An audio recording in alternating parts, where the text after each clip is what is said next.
Muling nagningning ang mga kwento ng himala ng mga taga-Bukang Liwayway sa isa na namang parangal para sa kapatid daytime drama na Ang Himala ni Nino. Nasa frontline ng balitang yan, si MJ Marford.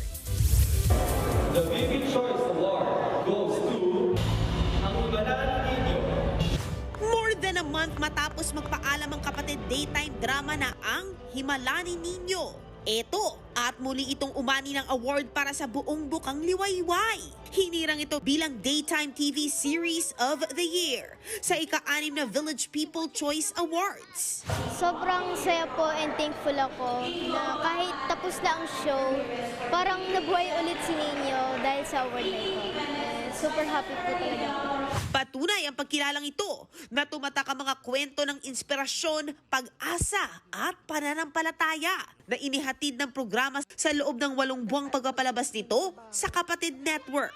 Ang batang bida na si Zion Cruz, sinabing dala-dala niya hanggang ngayon ang lahat ng mga natutunan niya sa show. Kaya malaki raw ang pasasalamat niya sa programa na naging daan sa paghubog sa kanya, hindi lang para maging magaling na aktor, kundi maging mabuting bata rin.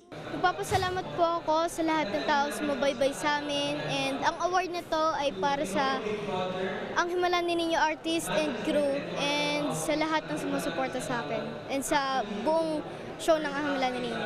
Nagbabalita mula sa Frontline, MJ Marfori, News 5. Mga kapatid, ito po ang inyong K-Alaman Queen, Kalad Karen. Always remember na ang K-Alaman ay K-Yamanan.